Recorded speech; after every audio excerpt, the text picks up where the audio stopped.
മുഅ്മിനീങ്ങളെ, മുഹമ്മദ് നബി സല്ലല്ലാഹു അലൈഹി വസല്ലമയെ പരിചയപ്പെടുത്തുന്നിടത്താണ് ഈമാൻ സ്ഥിരപ്പെട്ടു നിൽക്കുന്നത്. അതിന്റെ കൂട്ടത്തില് സീനത്ത് എന്നൊരു ഭംഗിയെ കുറിച്ച് ഞാൻ പറഞ്ഞിരുന്നു. ഞാൻ പറയുന്ന വിഷയത്തെ അതിന് ബന്ധമില്ലെങ്കിലും പറഞ്ഞു വെച്ച സ്ഥിതിക്ക് അത് പറയാം. സീനത്ത് എന്ന് പറഞ്ഞാല് ഒരാളെ ഉണ്ടാക്കിയെടുക്കുന്ന ഭംഗിക്കാണ് സീനത്ത് എന്ന് പറയാം. അതായത് ആർട്ടിഫിഷ്യലായിട്ട് ഉണ്ടാക്കിയെടുക്കുന്ന ഭംഗി. ശരിക്കും മേക്കപ്പ് എന്ന് പറഞ്ഞാല് മുഖത്ത് നിറയെ പുട്ടിയിടലില്ല, അതിന്റെ പേരെല്ലാം മേക്കപ്പ് ആണ്. മേക്കപ്പ് എന്ന് പറഞ്ഞാൽ 3 കാര്യങ്ങളാണ്. ഭംഗിയുടെ ഏറ്റവും പ്രധാനപ്പെട്ട അടിസ്ഥാനങ്ങൾ 3 എണ്ണമാണ്. ഒന്നാമത്തേത് സംസാര ഭംഗിയാണ്. ഒന്നാമത്തേത് ഏറ്റവും ഭംഗിയുള്ളത് വാർത്താനത്തിനാണ്. ദീപേരെ ഞാൻ ഇപ്പൊ ഉടനെയാണ് പറഞ്ഞല്ലേ, നിങ്ങൾ കേൾക്കേണ്ടല്ലോ പേരെ പറഞ്ഞത്. ഇത് നിങ്ങളെ എവിടുപ്പം മനസ്സോട്ട് പോയോന്ന് തോന്നുക. ഭംഗിയിൽ ഒന്നാമത്തേത് സംസാര ഭംഗി, വാർത്താനത്തിന്റെ ചൊറുക്കാണ് ഒന്നാമത്തേത്. നിങ്ങളിപ്പോ എന്താ എന്റെ അവിടെ നോക്കിയിട്ട് ഇങ്ങനെ ഇരിക്കണേ? വാർത്താനത്തിന്റെ ചൊറുക്കല്ല, എന്താ ഭംഗിയിൽ ഒന്നാമത്തേത് സംസാര ഭംഗിയാണ്. തൊലിവെളുപ്പ് ഭംഗി അല്ല എന്ന് പറഞ്ഞോടാ, ഭംഗിയുടെ ഒരു നേരിയ ഘടകമാണെന്ന് മാത്രം പറയാം. നല്ല വെളുത്തൊരു പെണ്ണാണ്, ജോലി കഴിഞ്ഞ് ഭർത്താവ് വീട്ടിലേക്ക് വരുമ്പോ എന്നും ഒറ്റ ചാട്ടം ചാടും. പിന്നെന്താ വെളുപ്പോട് കാര്യമുള്ളത്? ഭംഗിയിൽ ഒന്നാമത്തേത് സംസാര ഭംഗിയാണ്. ആണുങ്ങൾ മനസ്സിലാക്കിക്കോളി, പെണ്ണുങ്ങൾ മനസ്സിലാക്കിക്കോളി. ഭംഗി എല്ലാവർക്കും വേണ്ടതാണ്. ആണുങ്ങളെ വിചാരം എന്താ വെച്ചാൽ അങ്ങനെ പറഞ്ഞു കൊടുക്കുക എന്നാണ്. അല്ല, നിങ്ങളോടാണ് ആദ്യം പറഞ്ഞത്. ഒരു ബാക്കിലല്ലേ, ഓരോട് പിന്നെ എല്ലാവർക്കും ബാധക. ഭംഗിയിൽ ഒന്നാമത്തേത് സംസാര ഭംഗി. വർത്താനം ചൊറുക്കുണ്ടെങ്കിൽ ആളെ മൂക്ക് ചെരിഞ്ഞാലും വലിയ പ്രശ്നമൊന്നുമില്ല. സംസാരമാണ് ഒന്നാമത്തെ ഭംഗി. രണ്ടാമത്തേത് സംസ്കാര ഭംഗിയാണ്. സംസ്കാര ഭംഗി എന്ന് പറഞ്ഞാല് നടത്തം, ഇരുത്തം, വസ്ത്രധാരണം തുടങ്ങിയ കാര്യങ്ങളൊക്കെ സംസ്കാരത്തിന്റെ ഭാഗമാണ്. ഒരാൾ എന്ത് ഉപയോഗിക്കുന്നു അത് അയാളുടെ സംസ്കാരത്തിന്റെ ഭാഗമായിരിക്കും. ഒരാളുടെ ചെരിപ്പ്, ഒരാൾ എങ്ങനെയാണ് ഇരിക്കുന്നത്, എങ്ങനെയാണ് കിടക്കുന്നത്, എങ്ങനെയാണ് നടക്കുന്നത്, എങ്ങനെയാണ് ആളുകളുമായി ഇടപഴകുന്നത്, ഇതെല്ലാം സംസ്കാരത്തിന്റെ ഭാഗമാണ്. ഇതാണ് രണ്ടാമത്തെ ഭംഗി, സംസ്കാര ഭംഗി. മൂന്നാമത്തെ ഭംഗി സ്വഭാവ ഭംഗിയാകുന്നു. സ്വഭാവമാണ് ഒരു മനുഷ്യന്റെ മൂന്നാമത്തെ ഏറ്റവും പ്രധാനപ്പെട്ട ഘടകം. സ്വഭാവത്തിൽ തന്നെ ഏറ്റവും പ്രധാനപ്പെട്ടത് ദേഷ്യമില്ലാതെ പെരുമാറുന്നതാണ് ഒന്നാമത്. 20 സ്വഭാവങ്ങളുടെ അടിസ്ഥാനപരമായിട്ട് 20 സ്വഭാവമുണ്ട്. അതിലെ ആദ്യത്തെ സ്വഭാവം ദേഷ്യം. ദേഷ്യം മനുഷ്യന് ജന്മനുണ്ട്. ചില ആൾക്കാർ പറയും ഓന് ഭയങ്കര ദേഷ്യമാണ്. ഭയങ്കരം എന്ന് പറഞ്ഞാൽ ഭയം അങ്കുരിപ്പിക്കുന്നത് എന്നാണ്, അല്ലാതെ വലുത് എന്നല്ല. അതെ, നമ്മളിപ്പം വലുത് എന്നുള്ളതിന്റെ അർത്ഥം എന്ത് പറയലുണ്ട്? ഭയങ്കരം എന്ന് പറയലുണ്ട്. ആ പ്രയോഗം തെറ്റാണ്. ഭയങ്കരം എന്ന് പറഞ്ഞാൽ ഭയം അങ്കുരിപ്പിക്കുന്നത്, പേടിയാകുന്നത് എന്നാണ് അതിന്റെ അർത്ഥം, അല്ലാതെ വലുത് എന്നല്ല. വലുത് എന്നുള്ളതിന് വലുത് തന്നെ പറയാം. അപ്പോ ദേഷ്യത്തെ പറ്റി പറയുമ്പോൾ പറയാം ഭയങ്കരം, ഭയം അങ്കുരിപ്പിക്കുന്നത്. അപ്പോ 20 സ്വഭാവത്തിലെ ഒന്നാമത്തെ ദേഷ്യാണ് മനുഷ്യന് ജന്മന ഉണ്ടാവുന്നത്. എല്ലാ മനുഷ്യന്മാർക്കും ഉണ്ട് ദേഷ്യത്തെ. ചില ആളുകൾ ദേഷ്യപ്പെടും, മറ്റു ചിലർ ദേഷ്യപ്പെടൂല. ചിലവരെന്ത് ചോദിച്ചാലും നല്ല ദേഷ്യപ്പെട്ടാണ്ട് സംസാരിച്ചിട്ട് അത് എനിക്ക് പ്രഷർ കയറിയതാണെന്ന് പറയും. അതിന് ആൾക്കാരെ മേക്കെട്ട് കയറിയല്ല വേണ്ടത്, ഗുളിക കുടിക്കുക വേണ്ടത്. ആൾക്കാരെന്നുള്ളത് ഞാൻ ഭംഗിക്ക് വേണ്ടി പറഞ്ഞതാണ്. അവനാന്റെ പെണ്ണുങ്ങളും അവനാന്റെ പുതിയാപ്പിളും അതന്നെയാണ് ഈ ഉദ്ദേശം. കുടുംബ ജീവിതമാണ് ഇതിന്റെ ഒരു അടിസ്ഥാന വിഷയം. അത് അങ്ങനെ അതിങ്ങനെ പറഞ്ഞു കൊടുക്കുകയാണ്. അങ്ങനെ ആൾക്കാരെ മേക്കെട്ട് കയറിയിട്ട് അവസാനം എന്ത് പറയും? ഞാൻ പ്രഷറിന്റെ ഒരുപാട് ബുക്ക് വായിച്ചിട്ടുണ്ട്, എവിടെയും പ്രഷർ കയറിയാൽ ആൾക്കാരോട് ചൂടാവുമെന്ന് കണ്ടിട്ടില്ല.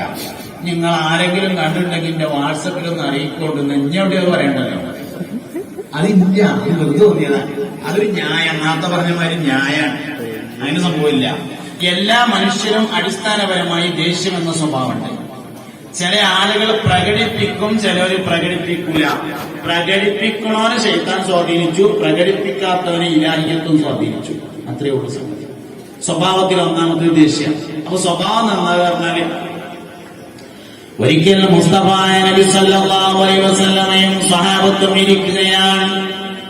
സദസ്സിലേക്ക് മലമ്പ്രദേശത്ത് താമസിക്കുന്ന ഒരു സ്വഹാബി വര്യൻ വന്നു. മലമ്പ്രദേശത്ത് താമസിക്കുന്ന ആടുകളൊക്കെ നോക്കി ജീവിക്കുന്ന ഒരു സഹാബി, കർഷകൻ വന്നു. കുറെ സമയം സദസ്സിലിരുന്നതിന് ശേഷം പോകുന്നതിന് മുമ്പായി അദ്ദേഹം എഴുന്നേറ്റ് ഒരു ചോദ്യം ചോദിച്ചു. മദ്ദീനു യാ റസൂലല്ലാഹ്, അല്ലാഹുവിന്റെ റസൂലേ, ദീൻ എന്ന് പറഞ്ഞാൽ എന്താകുന്നു എന്ന് ചോദിച്ചു. വിശ്വാസിയാണ്, സഹാബിയാണ്, മുഅ്മിനാണ്, പിന്നെന്തിനാ ചോദ്യം? ആ ചോദ്യം എന്റെ മലമ്പ്രദേശത്ത് പോയിട്ട് ഇസ്ലാം ദീൻ എന്താണെന്ന് പറഞ്ഞു കൊടുക്കാവുന്ന ഒരു മാറ്റർ തരൂ എന്നാണ് അതിന്റെ അർത്ഥം.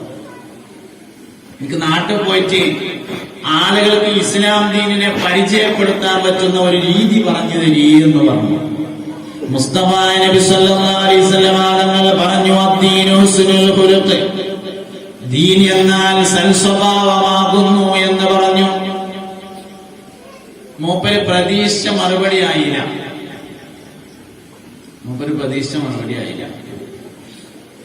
ആദ്യം എല്ലാവരും പൈസ ഇട്ട് കൈ പിടിച്ചടിക്കും, എന്നിട്ട് വയറ് നടക്കുള്ളൂ.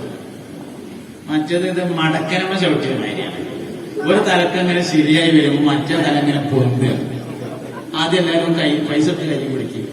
ആ മോനെ ഒന്ന് എളുപ്പം ഇരിക്കണം, എന്നാലേ പോയി നടക്കുള്ളൂ പരിപാടി. മലമ്പ്രദേശത്ത് താമസിക്കുന്ന ഒരാൾ നബി സല്ലല്ലാഹു അലൈഹി വസല്ലമയുടെ ഹദ്റത്തിൽ വന്നു. പോകാൻ സമയത്ത് ചോദിച്ചു, അല്ലാഹു റസൂലേ, ഇസ്ലാം ദീൻ പറഞ്ഞാൽ എന്താന്ന് ചോദിച്ചു. പറഞ്ഞു, അദ്ദീനു ഹുസ്നുൽ ഖുലുഖ്, ദീന് നന്ന സൽസ്വഭാവമാണ്. അദ്ദേഹം പ്രതീക്ഷിച്ച മറുപടി അതല്ല. അദ്ദേഹം പ്രതീക്ഷിച്ചത് ഒരു പേജുള്ള ഒരു പ്രസംഗമായിട്ട് കാണാതെ പറിച്ചിട്ട് നാട്ടിൽ പോയിട്ട് വയറു വരെയുള്ള ഒരു മാറ്ററാണ് ചോദ്യം. അത് ഒറ്റ വാക്കിൽ ഒതുങ്ങിയപ്പോ പിന്നെ മുമ്പിൽ പോകില്ലല്ലോ, അവിടെ തന്നെ ഇരുന്നു. കുറച്ച് കഴിഞ്ഞപ്പോ രണ്ടാമത് എഴുന്നേറ്റിട്ട് കുറച്ച് പുറത്തു കൂടെ വന്നാണ്ട് ചോദിച്ചു, മദ്ദീനു യാ റസൂലല്ലാഹ്, അല്ലാഹുവിന്റെ റസൂലേ, ദീൻ എന്ന് പറഞ്ഞാൽ എന്താണ് എന്ന് ചോദിച്ചു. നബി തങ്ങൾ പഴയ മറുപടി തന്നെ ആവർത്തിച്ചു, അദ്ദീനു ഹുസ്നുൽ ഖുലുഖ്, ദീൻ എന്നാൽ സൽസ്വഭാവമാകുന്നു എന്ന് പറഞ്ഞു. അവിടെ തന്നെ ഇരുന്ന് പോയില്ല. മൂന്നാമത് കുറച്ച് കഴിഞ്ഞിട്ട് എഴുന്നേറ്റ് ചോദിച്ചു, മദ്ദീനു യാ റസൂലല്ലാഹ്, അല്ലാഹുവിന്റെ റസൂലേ, ദീൻ എന്ന് പറഞ്ഞാൽ എന്താന്ന് ചോദിച്ചു. അപ്പോഴും പറഞ്ഞു, അദ്ദീനു ഹുസ്നുൽ ഖുലുഖ്. വേറൊരു മറുപടി ഇനിയിപ്പോ ഇവിടുന്ന് കിട്ടൂല എന്ന് മനസ്സിലായപ്പോ മൂപ്പര് പോകാതിരിക്കും. പോകുകയാണെന്ന് കണ്ടപ്പോ കടനെ വിളിച്ചു. നബി തങ്ങൾ സല്ലല്ലാഹു അലൈഹി വസല്ലം കടനെ വിളിച്ചു. എന്നിട്ട് ചോദിച്ചു, വമാ ഹുസ്നുൽ ഖുലുഖ് എന്ന് ചോദിച്ചു. ദീന് തന്നെ സൽസ്വഭാവമാണ്. സൽസ്വഭാവം എന്ന് പറഞ്ഞാൽ എന്താന്ന് എനിക്ക് മനസ്സിലായോ എന്ന് ചോദിച്ചു.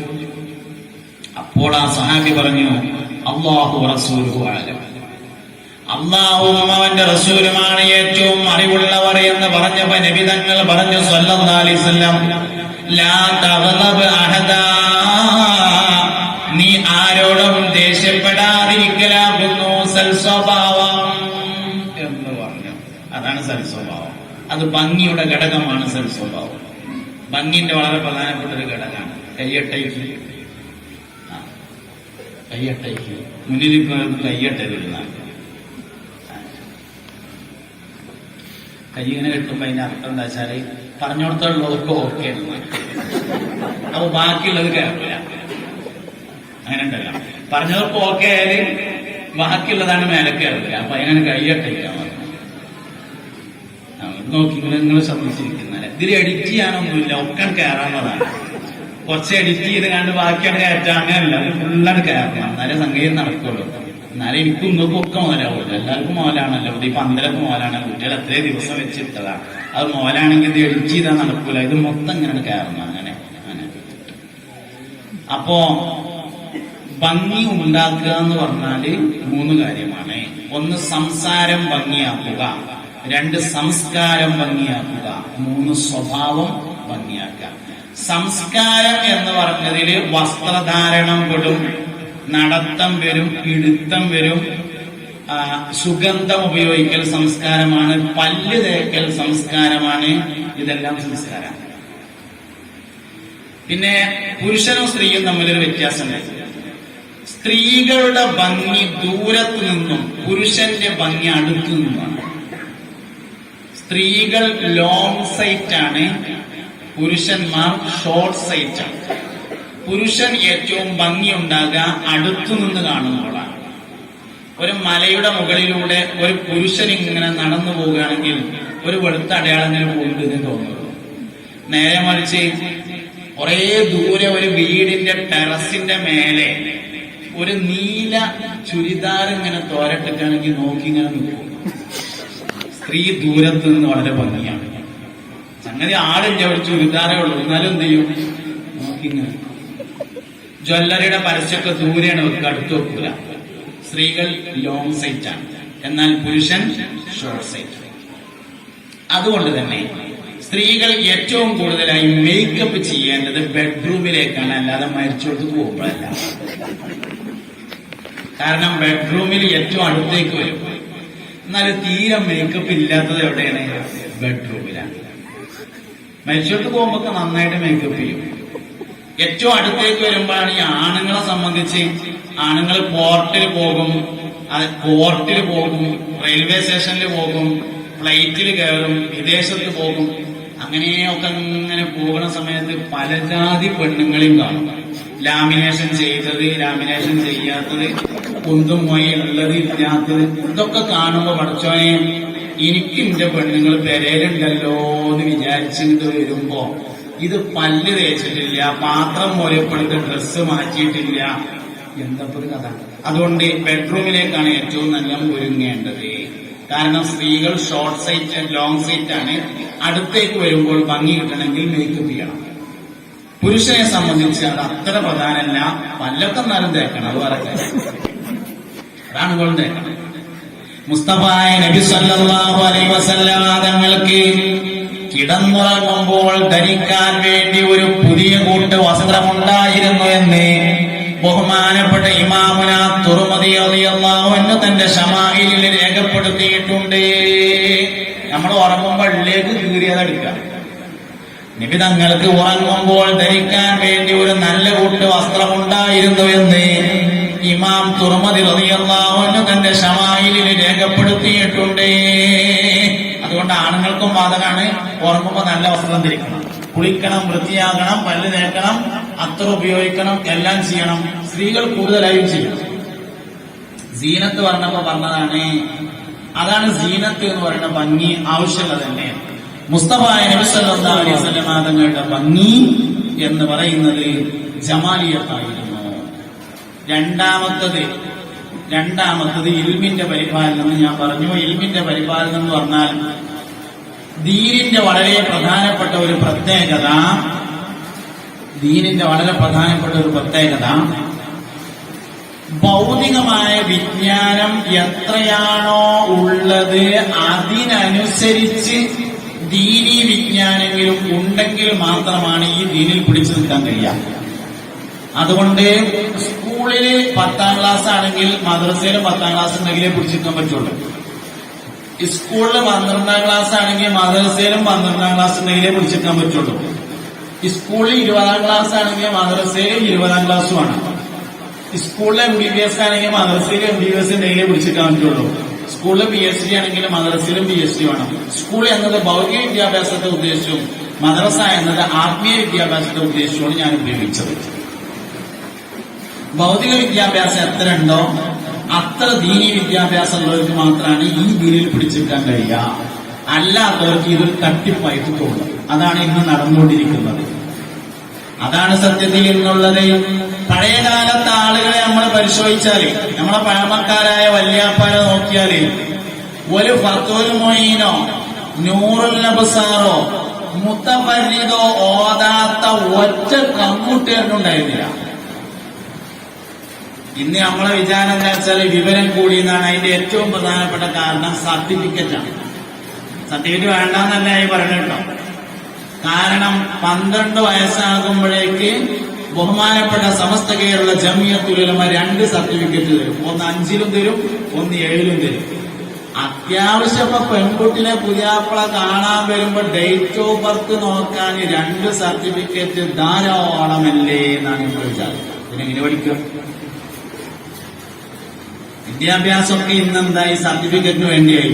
സർട്ടിഫിക്കറ്റ് വേണ്ട തന്നെയാണ്, വേണ്ടെന്നല്ല ഞാൻ പറഞ്ഞത്. പക്ഷെ ദീനി വിദ്യാഭ്യാസം അങ്ങനെയല്ല, അതവിടെ നിന്നാ പോരാ. ഒരു കാര്യം കൂടി ഞങ്ങളോട് പറയാം.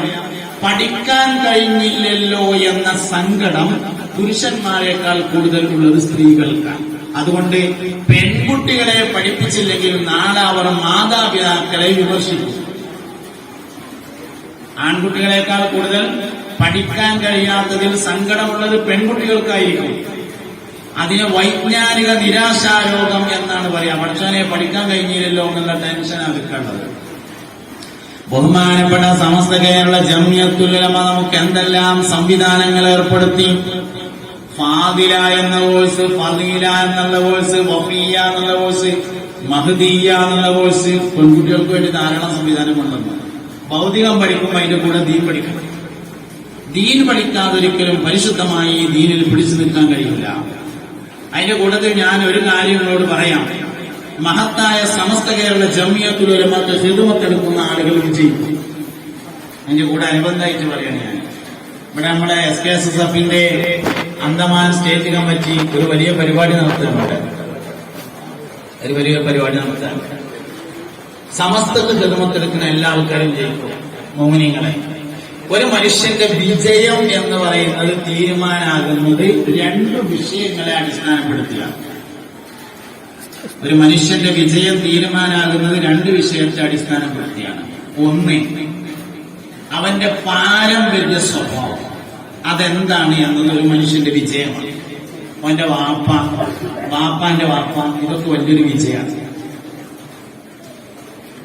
ബഹുമാനപ്പെട്ട സമസ്ത കേരള ജംഇയ്യത്തുൽ ഉലമയെ ഉണ്ടാക്കിയത് പാങ്ങിൽ അഹമ്മദ് കുട്ടി മുസ്ലിയാരും വരക്കൽ ബാലവി മുല്ലക്കോയ തങ്ങളാണ്. വരക്കൽ മുല്ലക്കോയ തങ്ങൾ വാപ്പിയും പാങ്ങിൽ അഹമ്മദ് കുട്ടി മുസ്ലിയാരും കൂടി സമസ്ത ഉണ്ടാക്കിയിട്ട് 2 വലിയ മഹാന്മാരാണ്. പാങ്ങിൽ അഹമ്മദ് കുട്ടി മുസ്ലിയാർ എന്ന് പറഞ്ഞാല് മലയാളം, അറബി, ഇംഗ്ലീഷ്, ഉറുദു, ഫാരിസി 5 ഭാഷകൾ എഴുതുകയും സംസാരിക്കുകയും ചെയ്തിരുന്ന ആളാണ്. ആ കാലത്ത്, അക്കാലഘട്ടത്തിൽ 5 ഭാഷ എഴുതുകയും സംസാരിക്കുകയും ചെയ്തിരുന്ന ആളാണ് പാങ്ങിൽ അഹമ്മദ് കുട്ടി മുസ്ലിയാർ എന്ന് പറയുന്ന ആള്. സമസ്ത ഉണ്ടാക്കിയിട്ട് 1 കൊല്ലം കഴിഞ്ഞിട്ടാണ് രജിസ്റ്റർ ചെയ്തത്. എന്ത് കാരണം? കുറെ ആലിമീങ്ങളെ ഇതിലേക്ക് കിട്ടണമെന്ന് കരുതിയിട്ട് സൂഫിയാക്കൾ, ആലിമീങ്ങൾ, മുദരിസുമാർ, സയ്യിദന്മാർ എല്ലാവരെയും ഇങ്ങനെ അന്വേഷിച്ചു നടന്നു. അപ്പോൾ പാങ്ങിൽ അഹമ്മദ് കുട്ടി മുസ്ലിയാർ മനസ്സിലാക്കി, കോട്ടക്കലിനടുത്ത് പുതുപ്പറമ്പ് എന്ന് പറയുന്ന സ്ഥലത്ത് കോയ അഹമ്മദ് കുട്ടി മുസ്ലിയാർ എന്ന പേരായ ഒരാളുണ്ട് എന്നറിഞ്ഞു. കോയ അഹമ്മദ് കുട്ടി മുസ്ലിയാർ മഹാനവറുകളെ കാണാൻ പോയി. കോയ മുട്ടിയൊരു വലിയ മുദരിസായിരുന്നു, സൂഫിയായിരുന്നു, ആലിമായിരുന്നു. പുതുപ്പറമ്പ് പള്ളിന്റെ സൈഡിൽ മഹാനവറുകളുടെ ഖബറുണ്ട്. പുതുപ്പറമ്പ് പള്ളിയിലാണ് ബഹുമാനപ്പെട്ട CH തൊയ്യിബ് ഫൈസിയുടെ പിതാവ് കൂടിയായ സമസ്തയുടെ നേതാവ് ഹൈദ്രോസ് മുസ്ലിയാരുടെ ഖബറുണ്ട്. ഹൈദ്രോസ് മുസ്ലിയാരുടെ ഉസ്താദിന്റെ ഖബറും അവിടെ തന്നെയാണുള്ളത്. കോയ അഹമ്മദ് കുട്ടി മുസ്ലിയാരുടെ ഖബർ പുതുപ്പറമ്പ് പള്ളിയുടെ സൈഡിലാണ്. മൂപ്പരെ കാണാൻ പോയി. മൂപ്പരോട് പറഞ്ഞു, ബഹുമാനപ്പെട്ടവരെ നിങ്ങൾ സമസ്തയിലേക്ക് വരണം എന്ന് പറഞ്ഞു. മാനവറുകൾ പറഞ്ഞു, എനിക്ക് കുട്ടികളെ ദർസും കാര്യമൊക്കെയാണ്, ഞാനത് ഒഴിവാക്കിയിട്ട് വന്നാലും കുട്ടികൾ അനാഥാവുമല്ലോ, അതുകൊണ്ട് നിങ്ങൾ എന്റെ മകനെ കൊണ്ടേക്കോളിയോ. അങ്ങനെയാണ്. ഞാനൊരു കാര്യം നിങ്ങളോട് പറയാം, മക്കളെ SKSFന്റെ വഴിയിലേക്ക് തിരിച്ചുവിട്ടാലേ ഒരു കേടില്ല. നന്മയുടെ കൂട്ടുകെട്ട് നന്നാക്കും. ഇപ്പൊ എനിക്ക് സിനിമക്ക് പോകാൻ കഴിയൂലല്ലോ, വേണമെന്ന് വിചാരിച്ചാലും കഴിയൂല. അല്ലേ തൊപ്പൊക്കെ എടുത്ത് വെച്ച് പോയാലും സിനിമ കണ്ടുകൊണ്ടിരിക്കണതിന്റെ ഇടയിൽ ബാക്കിൽ ഉസ്താദെ എങ്ങളുണ്ടോ എന്ന് ചോദിക്കും. പൊതുപ്രവർത്തനം കൊണ്ടുള്ളൊരു മെച്ചാണത്. കേടിടാൻ കഴിയൂല. മനസ്സിലായിട്ടിരിക്കും നിങ്ങൾക്ക്. അത് വെറും ചിരിയുള്ളൂ. പൊതുപ്രവർത്തനം നടത്തിയാൽ ഒരു മനുഷ്യന് കേടിടാൻ കഴിയൂല. അതന്നെയാണ് രക്ഷിതാക്കന്മാരോട് പറയാനുള്ളത്. SKSFന്റെ കൂടെ കുട്ടികളെ വിട്ടാൽ കേടിടാൻ കഴിയൂല, നേരാവാനേ കഴിയുള്ളൂ. തുടക്കത്തിലൊക്കെ കുറച്ചൊക്കെ പ്രശ്നം ഉണ്ടാവും, നേരാകുകയാണ് ചെയ്യാം. കാരണം എന്താ, നന്മയുടെ കൂട്ടായ്മ ഒരു മനുഷ്യനെ നന്നാക്കുകയാണ് ചെയ്യാം, നന്നാക്കും. അതുകൊണ്ട് നന്മയുടെ കൂട്ടായ്മയിലേക്ക് വിടണം. അപ്പൊ മൂപ്പര് പറഞ്ഞു, ഞാൻ എന്റെ മകനെ പറഞ്ഞയച്ചരാ.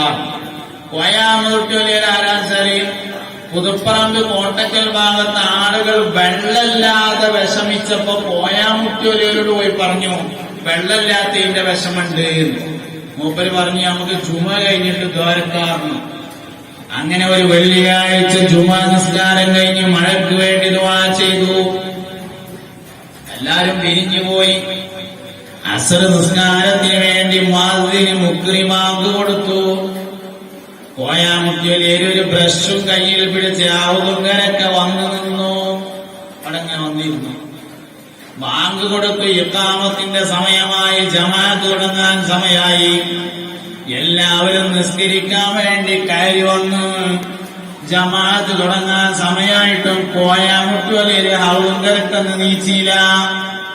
അപ്പൊ മുക്രി വന്നിട്ട് പറഞ്ഞു, കോയാമുട്ടിയൊലിയിലെ മഹാനവർകളെ ഉസ്താദെ, അവിടുന്ന് എഴുന്നേറ്റ് വരികയായിരുന്നുവെങ്കിൽ ആളുകളൊക്കെ റെഡിയായിട്ടുണ്ട്, ഞമ്മക്ക് നിസ്കരിക്കായിരുന്നല്ലോ എന്ന് പറഞ്ഞപ്പോ കോയാമുട്ടിയൊലിയിൽ പറഞ്ഞു, ജുമുഅ നിസ്കാരം കഴിഞ്ഞ് ഞാൻ ഓനോടൊരു കാര്യം ചോദിച്ചിട്ടുണ്ട്, അതിന് കിട്ടിയിട്ടുമാണ് അസ്ർ നിസ്കരിക്കാന് എന്ന് പറഞ്ഞപ്പോ കാർമേഘം വന്ന് മഴ പെയ്തിട്ട് പള്ളിയുടെ പാത്തിയിലൂടെ വെള്ളം വന്നിട്ട് അതുകൊണ്ട് ഉണ്ടാക്കിയ അസറിന് ഇമാമെന്ന ആളാണ് കോയാമുട്ടിയൊലിയിൽ.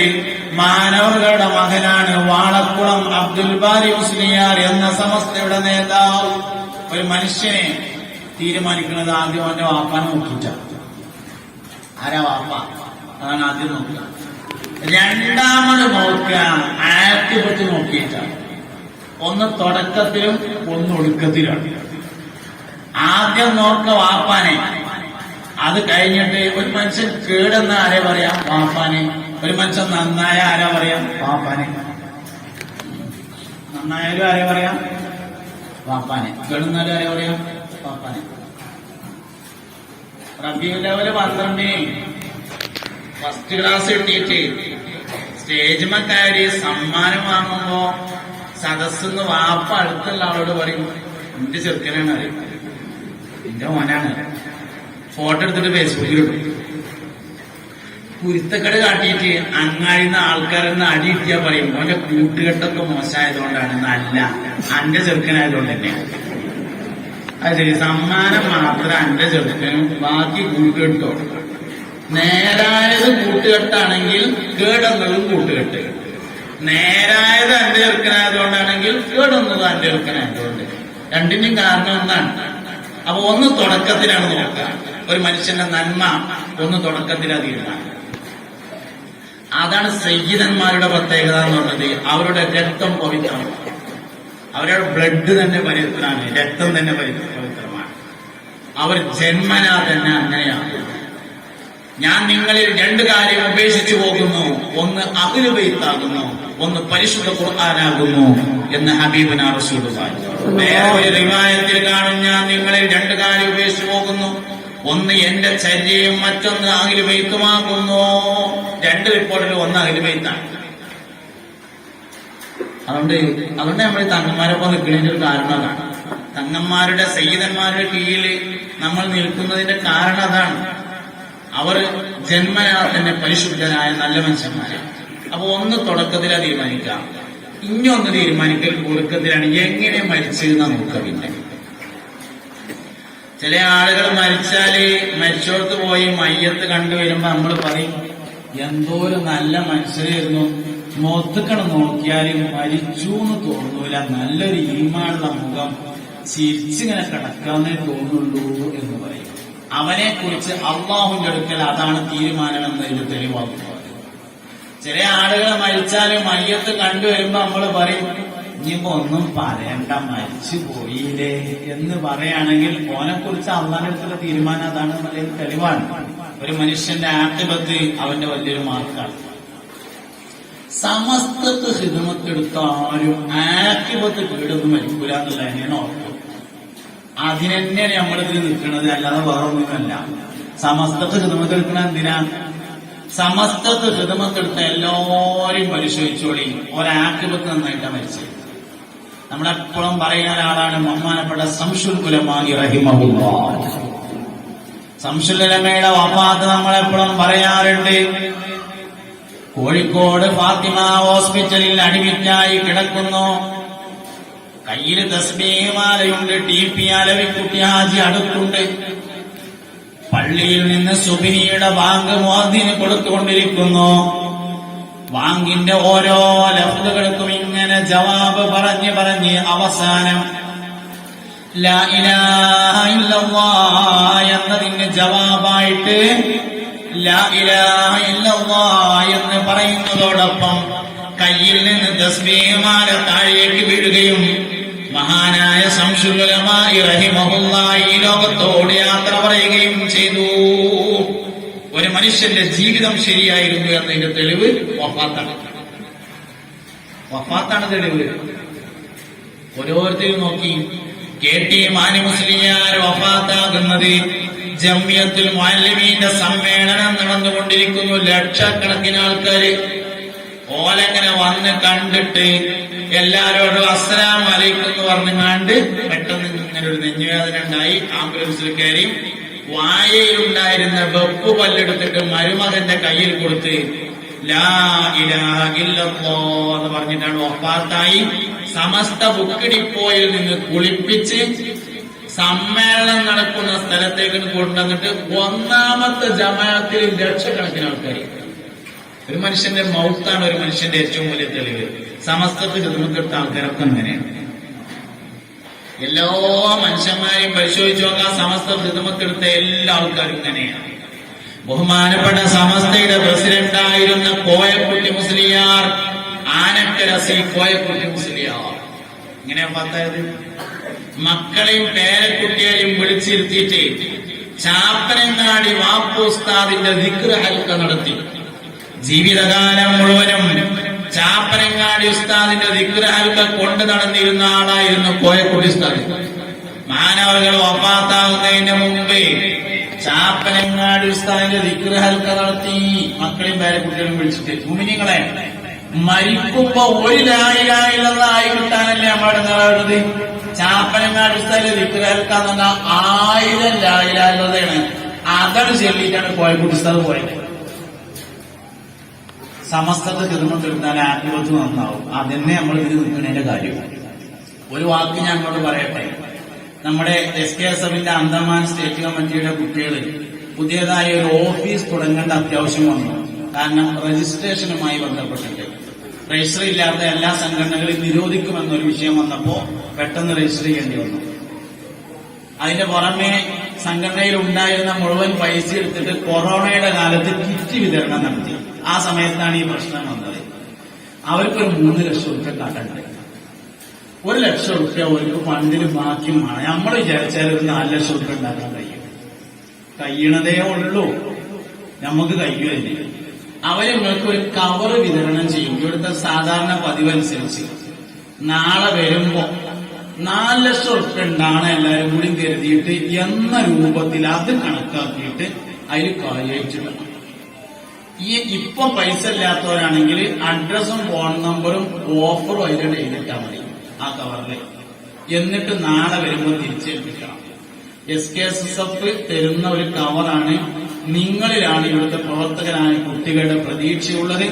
ഇവിടുത്തെ എല്ലാ പ്രതീക്ഷകളും നല്ലവരായ സഹോദരന്മാരും പ്രത്യേകിച്ച് സഹോദരിമാരും നടപ്പിൽ വരുത്തിയിട്ടുണ്ട് എന്നാണ് എനിക്കറിയാൻ കഴിഞ്ഞത്. നമ്മൾ വിചാരിച്ചാൽ നടക്കുന്നതേ ഉള്ളൂ. അത് ബഹുമാനപ്പെട്ട തങ്ങൾ വാപ്പന്റെ നേതൃത്വത്തിൽ നാളെ ദുആ ഉണ്ടാവും. അത് മനസ്സിൽ കരുതി നിങ്ങളുടെ മുറാദ് എന്താണെന്ന് വെച്ചാൽ അതിൽ എഴുതുക. അതെന്തിനാ എഴുതുന്നത്? ഇവിടെ വായിക്കാനൊന്നുമല്ല. അത് എഴുതുമ്പോ ഞമ്മക്കൊരു കൽവിലൊരു ഉറപ്പ് കിട്ടും, ഇതിനാണ് ഞാൻ കൊടുക്കണത് എന്നുള്ളത്. അതിനാണ് എഴുതുന്നത്. അല്ലാതെ അത് മൊത്തം ഇവിടെ വായിക്കൊന്നും ഉണ്ടാവില്ല. നമ്മളെ മുറാദ് അതിൽ എഴുതിയിട്ട് ഓഫർ എഴുതുക, അല്ലെങ്കിൽ അതിന് സംഖ്യ ഇല്ല. ഓഫർ എഴുതുന്ന ഒരു പേരും ഫോൺ നമ്പറും എഴുതണം. എന്നിട്ട് നാളെ വരുമ്പോൾ പ്രവർത്തകരെ ഏൽപ്പിക്കണം. അതിന്റെ മുമ്പ് കുട്ടികൾ അത് വിതരണം ചെയ്യും. അതെല്ലാവരും വാങ്ങണം. കൊടുത്തോളിയും അത് വിതരണം ചെയ്യും. എല്ലാവരും വാങ്ങണം. ചെറിയൊരും വലിയൊരും കുട്ടികളും സ്റ്റേജിലുള്ളവരും സദസ്സിലുള്ളവരും എല്ലാവരും വാങ്ങണം. ഇനി അഥവാ അതിന് ഒന്നിട്ട് കൊടുക്കാൻ നിങ്ങളെ കൊണ്ട് കഴിയൂലെങ്കിൽ, അങ്ങനെ ഉണ്ടാവില്ല, അവനാന്റെ കഴിവ് അവനാനെ നന്നായിട്ട് അറിയാം, SKSFന്റെ ആ കവർ എന്തായാലും തിരിച്ചു കൊടുക്കണം. അത് നാളെ വരുമ്പോൾ നിങ്ങൾ മടക്കേണ്ട ഇട്ട് കൊടുത്താൽ SKSFിൽ തരുന്ന കവർ നഷ്ടപ്പെടുത്തരുത്, അത് അതേമാതിരി തിരിച്ചു കൊടുക്കെങ്കിലും വേണം. എന്തെങ്കിലും കഴിയുന്നതിനനുസരിച്ച് കഴിവിന്റെ പരമാവധി അവനാന്റെ കഴിവ് എത്രയെന്ന് അവനാനും പടച്ച റബ്ബിനുമാണ് അറിയാം. അപ്പൊ അതിനനുസരിച്ച് ഈ പരിപാടി ചെയ്യുമ്പോൾ 4 ലക്ഷം രൂപയ്ക്ക് ബാക്കി കിട്ടുന്ന അതിനനുസരിച്ച് നിങ്ങൾ എല്ലാവരും കൊടുക്കണം എന്ന് സാന്ദർഭികമായി പറയാം. കുട്ടികളെ പരിപാലിക്കുക എന്ന് പറഞ്ഞാൽ ഒന്നാമത്തേത് ഈമാനിന്റെ പരിപാലനം, 2 ഇൽമിന്റെ പരിപാലനം, മൂന്നാമത്തേത് സ്വഭാവത്തിന്റെ പരിപാലനം. മൂന്നാമത്തേത് സ്വഭാവം പരിപാലിക്കലാണ്. വേഗം മനസ്സിലാകുന്ന ഒരു കാര്യം പറയാം, വേഗം മനസ്സിലാവും. 3ാം ക്ലാസ്സിൽ മദ്രസയെ പഠിക്കുന്ന ഒരു കുട്ടി മദ്രസയിൽ വന്നിട്ട് അടുത്തിരിക്കുന്ന കുട്ടിനെ 4 കാലും വാലും ഉള്ള ചോന്ന സാധനത്തിന്റെ പേര് വിളിച്ചു എന്ന് വിചാരിക്കാം. രഞ്ജിട്ടുണ്ടായിരിക്കൂലേ? 3ാം ക്ലാസ്സിലോ 4ാം ക്ലാസ്സിലോ മദ്രസയെ പഠിക്കുന്ന കുട്ടി മദ്രസ എന്നുള്ള മാനസ മാത്രമല്ല സ്കൂളിൽ വന്നിട്ട് അല്ലെങ്കിൽ മദ്രസയിൽ വന്നിട്ട് അടുത്തിരിക്കുന്ന കുട്ടിനെ 4 കാലും ഒരു വാലുള്ള ചോന്ന സാധനത്തിന്റെ പേര് വിളിച്ചു എന്ന് വിചാരിക്കാം. എന്നാലേ ഒന്നുകിൽ വാപ്പ ഉമ്മാനെ വിളിക്കുന്നത് കേട്ടതാണ്, അല്ലെങ്കിൽ ഉമ്മ വാപ്പാനെ വിളിക്കുന്നത് കേട്ടാന്ന് ഉറപ്പല്ലേ. കുട്ടികളെ സ്വഭാവം എഴുന്ന കിട്ടിയത് ഉമ്മാന്റെ വാപ്പാന്റെ എടുക്കുന്നത്. മാതാപിതാക്കളുടെ സ്വഭാവമാണ് കുട്ടികളുടെ സ്വഭാവം എന്ന് പറഞ്ഞത്, അല്ലാതെ കുട്ടികൾക്ക് വേറെ സ്വഭാവമൊന്നും വരില്ല. കുട്ടികളെ സ്വഭാവം ബോർഡുമേ എഴുതി പഠിപ്പിച്ചിട്ട് കാര്യമില്ല, ഉമ്മാന്റെയും വാപ്പാന്റെയും ജീവിതത്തിലുണ്ടാവും. നമുക്കൊരു ചെറിയ വീടായപ്പോഴേക്ക് രാവിലെയും ഉച്ചക്കും രാത്രിയും തറവാട്ടിൽ താമസിക്കുന്ന ഉമ്മാനെയും വാപ്പാനെയും കുറ്റം പറഞ്ഞാല് മക്കള് നേരാവില്ല. ആ സ്വഭാവമാണ് അവർ പഠിക്കുക. നമ്മൾ എന്താണോ പെരുമാറുന്നത് അതാണ് അവർ പഠിക്കുന്നത്. അതുകൊണ്ട് സ്വഭാവം എന്ന് പറഞ്ഞാൽ മാതാപിതാക്കളിൽ നിന്ന് കണ്ടുപഠിക്കുന്നതാണ്. അതുകൊണ്ട് മാതാപിതാക്കൾ നല്ല സ്വഭാവത്തെ മക്കൾക്ക് കാണിച്ചു കൊടുക്കണം. 3ാമത്തെ പരിപാലനം സ്വഭാവത്തിന്റെ പരിപാലനമാകുന്നു. സ്വഭാവത്തിന്റെ പരിപാലനം എന്ന് പറഞ്ഞാൽ ലേഖനം കൊണ്ട് കാര്യമില്ല, എഴുത്തുകൊണ്ട് കാര്യമില്ല. സൽസ്വഭാവത്തെ അവർക്ക് കാണിച്ചു കൊടുക്കണം. എങ്ങനെയാ സൽസ്വഭാവം കാണിച്ചു കൊടുക്കുക? നിങ്ങള് സ്വഭാവം എന്ന് പറഞ്ഞാൽ അതിന് നമ്മൾ ശീലം എന്ന് പറയും. ശീലങ്ങളിൽ വെച്ച് ഏറ്റവും വലിയ ശീലം ദാനശീലം. കവറ് തന്നതുകൊണ്ട് പറയല്ല, വിഷയാധാരകൊണ്ട് പറയാം. കവറ് തന്നേക്ക് അത് ഫിറ്റാണ്, അത് നമ്മൾ കരുതാതെ വന്നതാണ്. ശീലങ്ങളിൽ വെച്ച് ഏറ്റവും വലിയ ശീലം ദാനശീലം. ദാനശീലം മക്കളെ പഠിപ്പിക്കണം. അതെങ്ങനെ പഠിപ്പിക്കാം? നമ്മൾ വീട്ടിലിരിക്കുമ്പോ ഒരു സാധുവായ മനുഷ്യൻ ഇങ്ങനെ കയറി വരുന്നുണ്ട് വീട്ടിൽ. അപ്പൊ 2 നിലക്ക് ചെയ്യാം. ഒന്നുകിൽ മോനെ വിളിച്ചിട്ട്, മോനെ, മനുഷ്യന്റെ അടുത്ത് പൈസ ഇല്ലാത്തോട്ട് അയാള് കണ്ണിലെ പൊക്കിച്ചാടി കയറി വരുന്നു, പാപ്പോടെ ഇല്ലാന്ന് പറഞ്ഞോളാ എന്ന് പറയാം. ഇതൊരു ശീലാണ്. വേറൊരു ശീലമുണ്ട്. ഒരു 10ന്റെ നോട്ട് എടുത്തിട്ട് അല്ലെങ്കിൽ ഒരു 5ന്റെ കൊട്ടനുറുപ്പ് എടുത്തിട്ട് മോന്റെ അടുത്ത് കൊടുക്കുക. കുട്ടിയെ, ബാപ്പാന്റെ അടുത്ത് ഒന്നുമില്ല, എന്നാലും ഞമ്മളെടുത്തുനിന്ന് എന്തെങ്കിലും കിട്ടുന്ന പ്രതീക്ഷിച്ച് വരില്ല. അയാള് വെറും കൈയോടെ മടക്കുന്നത് ശരിയല്ല. ബാപ്പാന്റെ കുട്ടി ഇതം കൊണ്ടേ കൊടുത്തളാ എന്നും പറയാം. 2ാമത്തത് ദാനശീലമാണ്. അതാണ് പഠിപ്പിക്കേണ്ടത്. ദാനശീലമുള്ളവന് എല്ലാ സൽസ്വഭാവവും ഉണ്ടാവും. ജുമാക്ക് വരുന്ന ആൾക്കാർ 2 തരത്തിലാണ്. ഒരു കൂട്ടര് പേഴ്സ് ഉള്ള കുപ്പായം ആങ്കർമ തൂക്കിയിട്ട് വേറൊരു കുപ്പായം ഇട്ടിട്ട് വരും. അങ്ങനെ പള്ളിക്കുന്ന ഉസ്താദ് ഇങ്ങനെ വയന്ന് പറയും, എത്തിക്കുട്ടിയുടെ കല്യാണമുണ്ട്, എല്ലാരും കാര്യമായി സഹായിക്കണം. അനവ കാഫിലുൽ യതീമി ഫിൽ ജന്നതി ആഖദാ, ഞാനും യതീമിനെ സംരക്ഷിക്കുന്നവനും സ്വർഗത്തിൽ ഇപ്രകാരമാക്കുന്നു എന്നൊക്കെ പറയും. അങ്ങനെ ഓം പറയും, ഞാൻ കുപ്പായം മാറി ഒറ്റ പൈസ ഇല്ല എന്ന് പറയും. ഒരാളുണ്ട് കുപ്പായം മാറാത്താണ്. ഓൻ എന്ത് ചെയ്യും? ഒരു 10ന്റെ നോട്ടും ഒരു 50ന്റെ നോട്ടും ഒരു 100ന്റെ നോട്ടും ഒരു 500ന്റെ നോട്ടും കീശയിൽ വെച്ചിട്ട് വരുമ്പോ തന്നെ ഉസ്താദിന്റെ വയത് കേട്ടാ അറിയാം ഏത് നോട്ടാ എടുക്കേണ്ടത്. അപ്പുറത്തെ മായലിൽ നിന്ന് ഒരു സാധു മനുഷ്യൻ വന്നിട്ടുണ്ട്, വീട് പണിയാന്നാണ് പറയണത്, എന്തേലൊക്കെ ഉള്ളത് കൊടുത്താളി എന്ന് പറഞ്ഞാൽ മനസ്സിലായി 10 രൂപത്തിനുള്ള വയതാണ് പറയുന്നത്. അങ്ങനെ പറഞ്ഞു കേട്ടാ മനസ്സിലാവുമല്ലോ. അപ്പൊ ഓന് വയതിനനുസരിച്ചുള്ള നോട്ട് എടുക്കും. ഇപ്പൊ ഞാനിപ്പോ പറയുന്നത് വലിയ നോട്ടിലുള്ള വയത് തന്നെ ഉണ്ടാവും. 4 ലക്ഷം ഉൾപ്പെട്ടാണ് അതിനുള്ള വയതാണ്, അതിനനുസരിച്ച് ഇട്ടുകൊണ്ട് കാവില്ലേ. എന്തായാലും അങ്ങനെ ചെയ്യും. എന്നിട്ട് ഇതൊരു ശീലം. ഈ കുപ്പായം മാറിയുണ്ടല്ലോ, ഓന് ജുമാ വിരിഞ്ഞു പോകുമ്പോ പീടി കയറിയിട്ട് സൂപ്പർ മാർക്കറ്റ് കയറിയിട്ട് പറയും ഈ പള്ളിക്ക് എന്നും പിരിവെന്നെയാണെന്ന് പറയും. ഓ എന്നും കുപ്പായം മാറിയിട്ട് തന്നെ വരല്ലേ. പക്ഷെ പറിച്ച് കേട്ടാ തോന്നുന്നു ഓ എന്നും 15 കൊടുത്തിട്ടുണ്ട്. കൊടുക്കണോ പറയില്ല, പറയണോ കൊടുക്കില്ല. ഇതൊരു സത്യമാണ്, അതൊരു ശീലമാണ്. കൊടുക്കലുണ്ടെങ്കിലാണ്, ശീലം ഉണ്ടെങ്കിലും ഇല്ലെങ്കിലും വേണം. പൈസ കൊടുക്കൽ പൈസ ഉണ്ടെങ്കിലാണല്ലോ, കൊടുക്കുക എന്ന ശീലം ഉണ്ടെങ്കിലും ഇല്ലെങ്കിലും വേണം. അത് മക്കളെ പഠിപ്പിക്കണം ശീലം. എന്നാൽ എല്ലാ സ്വഭാവവും പഠിക്കും. അതുകൊണ്ട് 3ാമത്തെ കാര്യം സ്വഭാവത്തിന്റെ പരിപാലനമാകുന്നു. 4ാമത്തെ കാര്യം ശരീരത്തിന്റെ പരിപാലനമാകുന്നു. ശരീരം പരിപാലിക്കാൻ പഠിപ്പിക്കണം കുട്ടികളെ.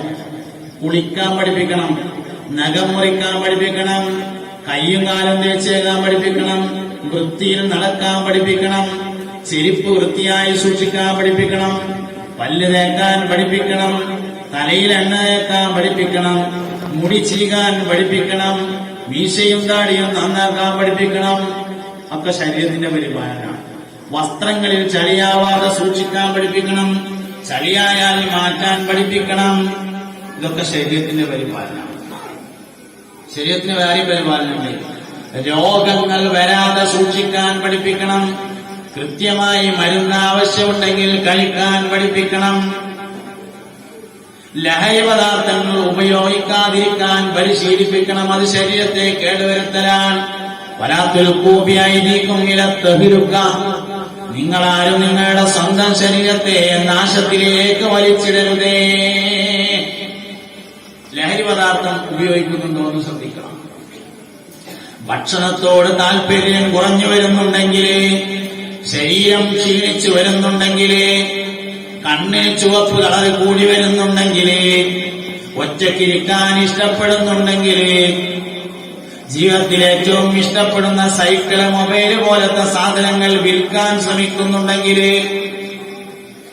രാവിലെ റൂം അടിച്ചു വാരുന്ന സമയത്ത് ചന്ദനത്തിരി കത്തിച്ചതിന്റെ വാസന വരുന്നുണ്ടെങ്കിൽ, രാവിലെ റൂം വൃത്തിയാക്കുമ്പോ പേപ്പർ കത്തിച്ചതിന്റെ അടയാളം കാണുന്നുണ്ടെങ്കിൽ, രാവിലെ റൂം വൃത്തിയാക്കുമ്പോ മാതാപിതാക്കൾക്ക് പരിചയമില്ലാത്ത ചെറിയ ബോക്സുകൾ കാണുന്നുണ്ടെങ്കിൽ, പെട്ടികൾ കാണുന്നുണ്ടെങ്കിൽ, അടുത്ത കുടുംബക്കാരോട് ദേഷ്യവും അകന്ന കുടുംബത്തോട് സ്നേഹം കൂടുതലും കാണിക്കുന്നതായി ശ്രദ്ധയിൽ വരുന്നുണ്ടെങ്കിൽ, പകലുറക്കം കൂടുതലുള്ളതായി ശ്രദ്ധയിൽപ്പെട്ടാൽ, രാത്രി ഉറക്കം കുറഞ്ഞു വരുന്നതായി ശ്രദ്ധയിൽപ്പെട്ടാൽ, മാതാപിതാക്കൾക്ക് പരിചയമില്ലാത്ത ആളുകളുമായി വളരെ വലിയ അടുപ്പം കാണിക്കുന്നതായി ശ്രദ്ധയിൽപ്പെട്ടാൽ, ലഹരി പദാർത്ഥത്തിന്റെ ഉപയോഗമുണ്ടോ എന്ന് സംശയിക്കേണ്ടതാണ്.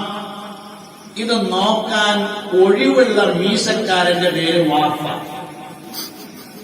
ഇത് നോക്കാൻ ഒഴിവുള്ള തട്ടമുട്ട വളയിട്ട പെണ്ണിന്റെ പേര് ഉമ്മ. അല്ലാത്തൊരു പേര് പുതിയണ്ണ്, മറ്റേത് പുതിയാപ്പിള. പുതിയാപ്പിളയും പുതിയണ്ണും എളുപ്പമാകാൻ പറ്റും. ഇമ്മി വാപ്പിയാകാൻ കുറച്ച് ഇടങ്ങേറുണ്ടാവും.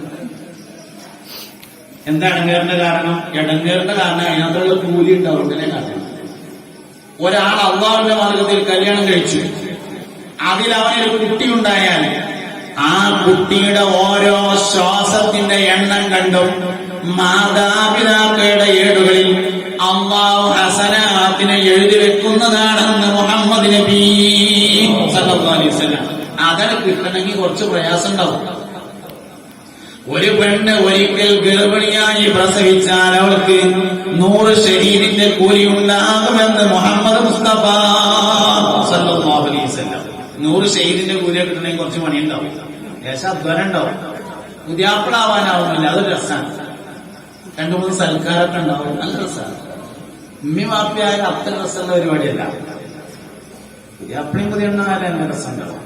എല്ലാവരും സൽക്കരിക്കും, എല്ലാവരും തെളിവ് കൊടുക്കും, അങ്ങനെയൊക്കെ. അതുകൊണ്ട് ഉമ്മി വാപ്പിയാവണം. അതുകൊണ്ട് നല്ലോണം പരിശ്രമിക്കണം. ഇതാണ് ശരീരത്തിന്റെ പരിപാലനം. ശരീരത്തിന്റെ പരിപാലനം എന്ന് പറഞ്ഞാൽ അതാണ്. അതിനാദ്യം നമ്മളെ നമ്മളെ ശരീരം പരിപാലിക്കുന്നവരാവണം. എന്നാലാണ് മക്കളെ പരിപാലിക്കാൻ കഴിയുക. നമ്മുടെ ശരീരത്തെ ആൾക്കാർ പറയും, പിന്നെ ഉസ്താദേ ഞാൻ ഏതായാലും ഇങ്ങനെയൊക്കെ ആയിപ്പോയി, കുട്ടികളെങ്കിലും നേരാൻ വേണ്ടി നിങ്ങളൊക്കെ വരക്കോട്ടു. നടക്കൂല, ആ പരിപാടി നടക്കൂല. ആദ്യം ഇത് നന്നാവാൻ തീരുമാനിക്കുന്ന പിന്നെ കുട്ടികൾ നേരെക്കോളും. ഞാൻ ഇപ്പൊ ഏതായാലും ഇങ്ങനെ ആയിപ്പോയി, കുട്ടികൾ നന്നാവാൻ വരക്കോട്ടു എന്ന് പറഞ്ഞതിന്റെ അർത്ഥം ഞാൻ നന്നാവില്ല എന്നാണ്. അത് നടക്കൂല, അതിന് വരക്കാൻ വരില്ല, അതിന് തവറിലൊന്നും വേണ്ട. ആദ്യം അവനാരോട് നന്നാവാൻ തീരുമാനിക്കുക. മക്കളെ സംബന്ധിച്ച് ഏറ്റവും പ്രധാനപ്പെട്ട ഒരു കാര്യമുണ്ട്, മാതാപിതാക്കളുടെ മനസ്സറിഞ്ഞ ദുആ മക്കൾക്ക് വളരെ പ്രധാനമാണ്. പക്ഷെ നമ്മൾ ദ്വാരക്കാൻ എന്തെങ്കിലുമൊക്കെ കൊടുക്കും, എന്നാലും ദ്വാരക്കാൻ നമുക്ക് ഒഴിവില്ല.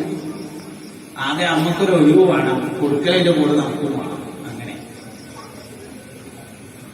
അപ്പൊ അതുകൊണ്ട് ശരീരത്തിന്റെ പരിപാലനം എന്ന് പറഞ്ഞാൽ ഇതൊക്കെയാണ്. അതും മാതാപിതാക്കളുടെ ഉത്തരവാദിത്തത്തിൽപ്പെട്ടത് തന്നെയാണ്.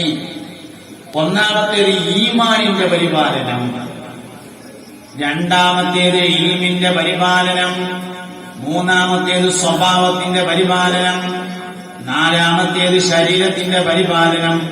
ഈ 4 പരിപാലനങ്ങൾ ഭംഗിയായി നടന്നാൽ അടുത്ത തലമുറ വളരെ സംശുദ്ധരായി മാറും. അടുത്ത തലമുറയെങ്കിലും മാറ്റിയെടുക്കാൻ വേണ്ടി, അല്ലെങ്കിൽ അവർ കേടുവരാതിരിക്കാൻ വേണ്ടി, അവർ ഈ ഉമ്മത്തിന് നഷ്ടപ്പെടാതിരിക്കാൻ വേണ്ടി നമ്മൾ വലിയ സൂക്ഷ്മത പാലിക്കണം. ഇതൊരു നിസ്സാരമായ കാര്യമല്ല. കഴിഞ്ഞ തലമുറയുടെ സൂക്ഷ്മതയാണ് നമ്മളിങ്ങനെ ഇരിക്കുന്നതിന്റെ കാരണം. കഴിഞ്ഞ തലമുറ ബേജാറായി ദുആ ചെയ്യുകയും അവർ കാര്യമായി പ്രവർത്തിക്കുകയും ചെയ്തതാണ് ഇത്തരെങ്കിലും നമ്മളിങ്ങനെ ഇരിക്കുന്നതിന്റെ ഒരു കാരണം.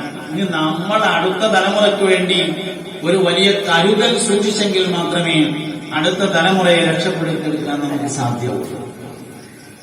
അതുകൊണ്ട് മുഅ്മിനീങ്ങളെ അള്ളാഹുവിനെയും അവന്റെ റസൂലിനെയും പഠിപ്പിച്ചുകൊണ്ട്, മുസ്തഫ നബി സല്ലല്ലാഹു അലൈഹി വസല്ലമയുടെ സ്വഭാവത്തെ പഠിപ്പിച്ചുകൊണ്ട് അടുത്ത തലമുറയെ സമൂഹത്തിനും നാടിനും രാജ്യത്തിനും ദീനിനും ഉപകാരമുള്ള മക്കളാക്കി മാറ്റിയെടുക്കാൻ എല്ലാവരും പരിശ്രമിക്കണം എന്ന് എന്നോടും നിങ്ങളോടും എല്ലാവരോടും വസിയത്ത് ചെയ്യുകയാണ്. അല്ലാഹു റബ്ബുൽ ഇസ്സത്ത് നമ്മുടെ എല്ലാ പ്രവർത്തനങ്ങളെയും സ്വാലിഹായ അമലായി കബൂൽ ചെയ്യട്ടെ.